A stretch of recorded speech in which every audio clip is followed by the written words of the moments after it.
Astronaut. When we break this word down, we have two roots.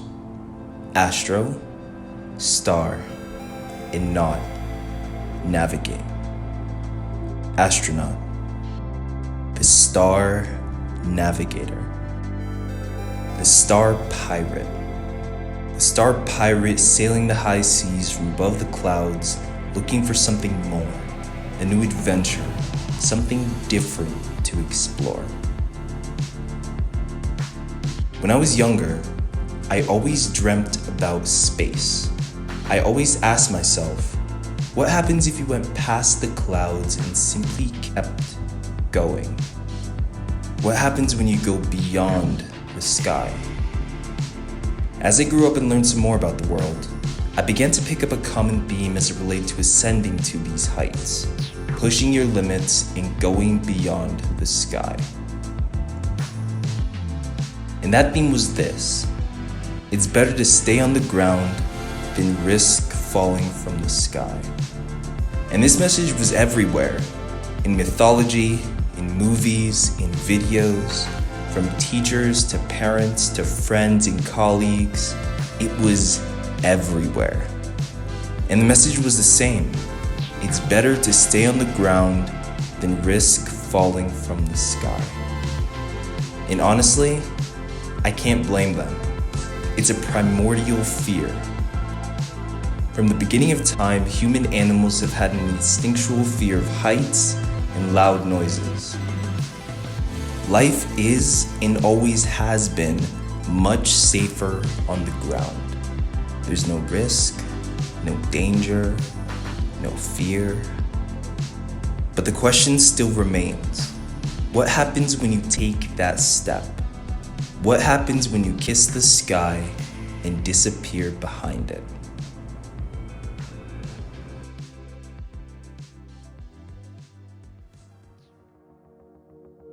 Mount Timpanogos.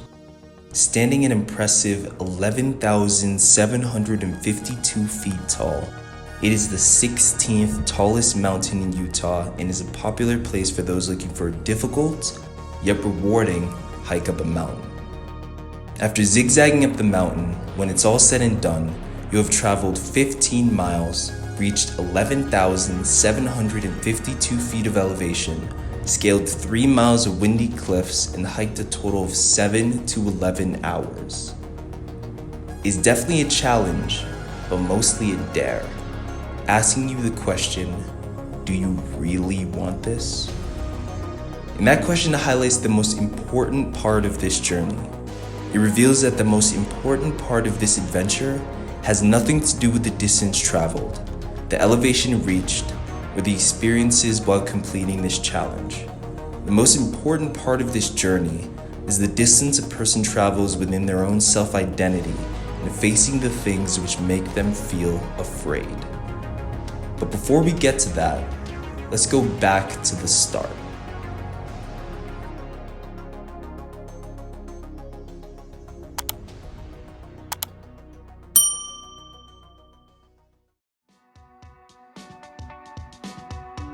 Thursday, September 8th, 2022. In the middle of lunch, one of my friends proposes an idea. She walks up to the table, a big smile on her face, and says, "Hey, would you guys be interested in hiking Mount Timpanogos?" A couple people nervously laughed, and I stopped to register what I just heard. She's not being serious, right?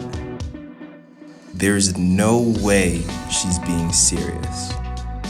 No one is ever serious about hiking a mountain. I laughed, smiled, and accepted the challenge, thinking that it was either a joke or that everyone would forget about it in a couple days and I'd be off the hook. But 5 days later, on the following Tuesday, the group chat was made and we were officially on. Us 5 versus Mount Timpanogos.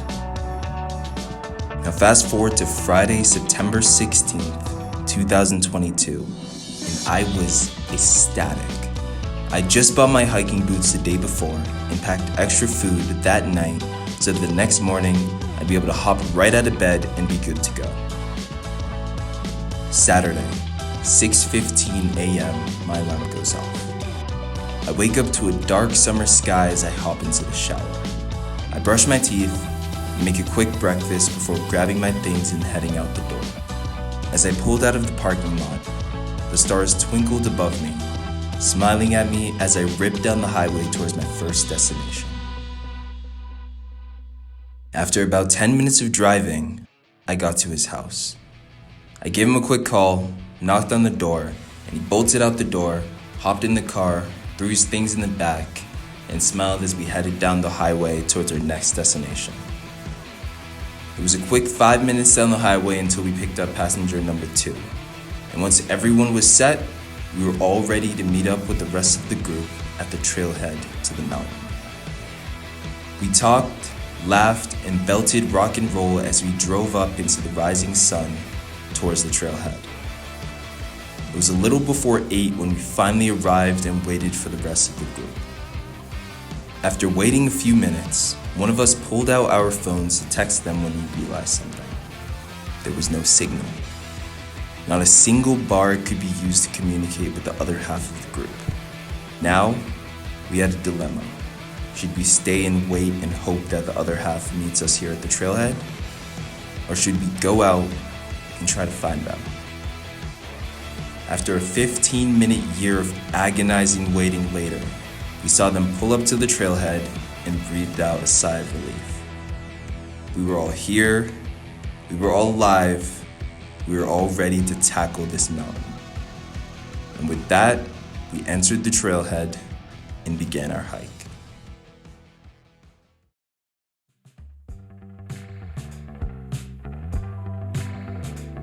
The beginning of the hike proceeded well enough.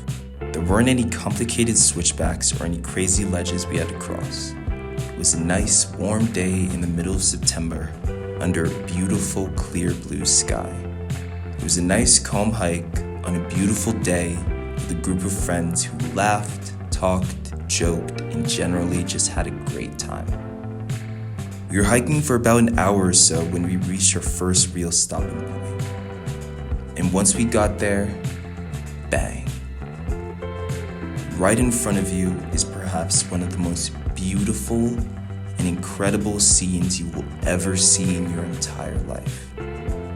Stretched out as far as the eye can see are evergreen trees covering the mountainsides, with rolling hillsides and a beautiful blue-green lake under a picturesque blue sky. It's beautiful, awe-inspiring, and beyond breathtaking.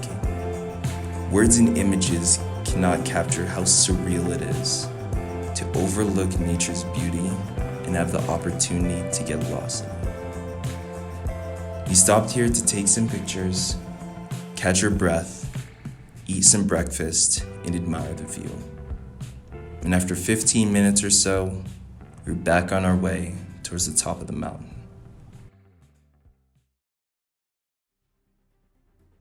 The rest of the hike up until our next checkpoint was fairly relaxed. The higher our elevation, the cooler it was, so the warmth we felt lower down the mountain and from moving around was rapidly disappearing.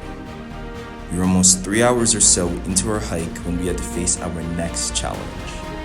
Those cliffs right there.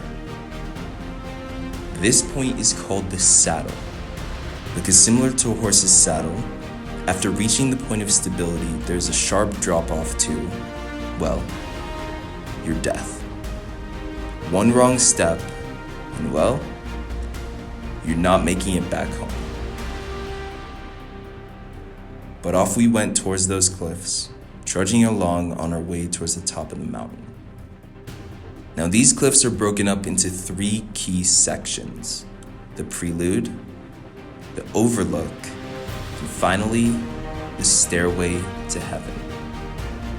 The prelude is a 20 to 30 minute climb up a series of narrow and winding stairs until you get here, the overlook, a flat part of the mountain where you're able to look over the side and see the cities of Provo, Orem, Vineyard, and American Fork, and Lehigh sprawled out below you. Then finally, the stairway to heaven is a steep vertical climb up the side of the mountain in the face of icy cold roaring winds where you'll finally reach the top. Now, heading back down to where we were, we'd just taken a break, eaten a few snacks, and we're now ready to enter the prelude.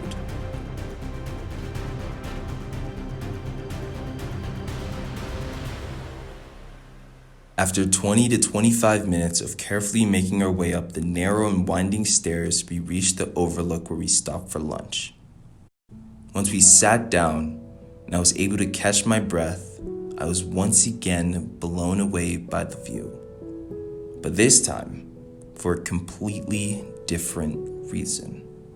As you look over the side of the mountain, you realize that everything below you, all the people, houses, cars, problems, everything that seems so real on the ground looks so insignificant from this vantage point. On a larger scale, none of it really mattered. Looking around and seeing the whole world below you gives you a sense of peace in a way nothing else does. It puts things in a clear perspective and forces a person to assess what really matters and what's truly worth putting emotional investment into.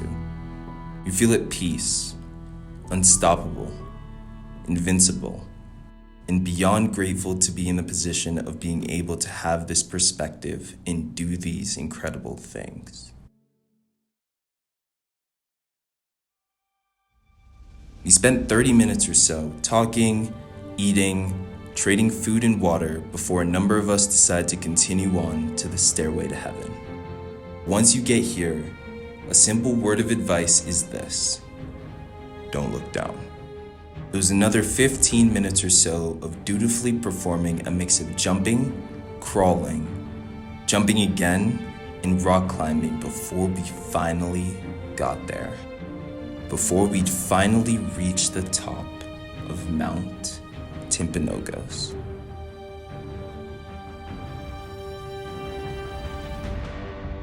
After 4 hours, 33 minutes, and 15 seconds, we'd finally reached the top. Our legs were on fire, our hands, faces, and bodies were ice cold, but we did it.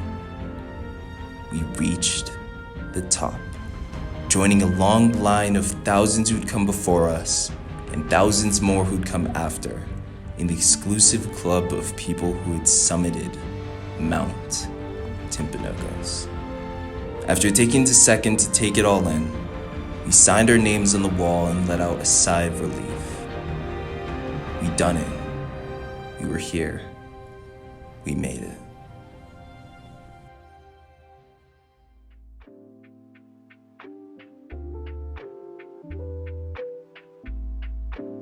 What happens when you go beyond the clouds? What happens when you kiss the sky and disappear behind it? That very question. That's why I did this. Before this point, I'd never hiked a mountain. I hadn't even scaled tall hills. But something about this mountain called to me. Something about looking up and seeing this great towering landmass that scraped the sky and parted the clouds every day on my way to work inspired something in me to summit it. The pinnacle of a new identity in a new land. The physical manifestation of a coming of age. A new chapter in a new part of my life. A promise to myself that I'd never live a normal life. That I'd never lose myself on the ground. That I would always seek the sky, looking for a way to kiss the clouds and disappear behind them. Always chasing that next adventure. Always facing that next fear. Always climbing these mountains, these land waves frozen in time. Forever a pirate, a star navigator, wandering the cosmos, seeking something that inspires fear and awe in me, forcing me to grow, improve, and live a life that's worth living.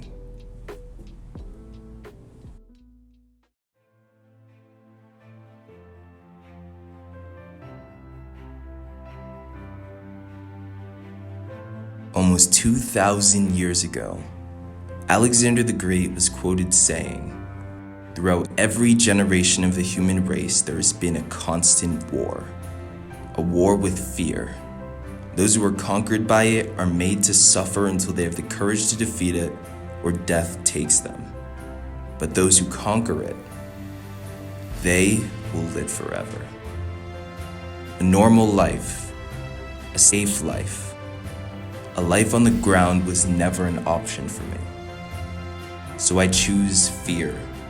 I choose the mountains, running towards them and overcoming them one at a time, getting closer and closer and closer to the sky, the heavens, and the stars, the place where I know I've always belonged. I'll end the video with this. In 1924, an English climber named George Mallory attempted to climb Everest for the third time. He would have been the first person in recorded history to have summited the mountain had he been successful. When told of the risk by the media and the number of lives the mountain had already claimed, he simply laughed and said a simple but powerful statement. "Why climb Everest?" he repeated. "Well, because it is there."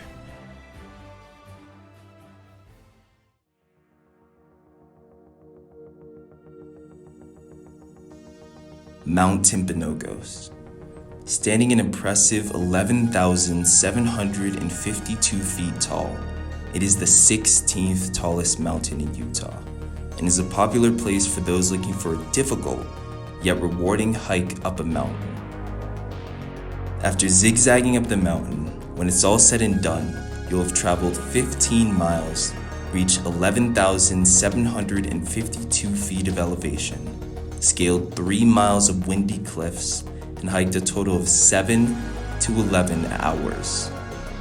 It's definitely a challenge, but mostly a dare. Asking you the question, do you really want this? And on that day, our answer was loud and clear. Yes.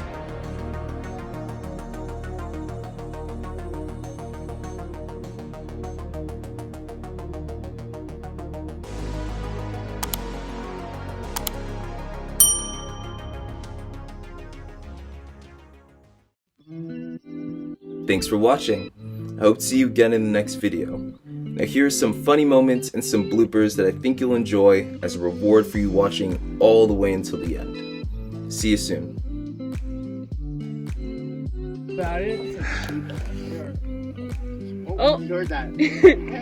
He said, "What about my ass? You wish you had it." True.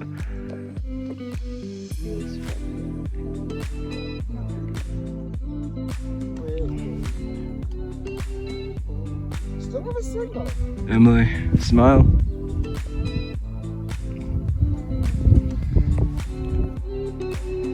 Oh, that's so much wind. Jesus.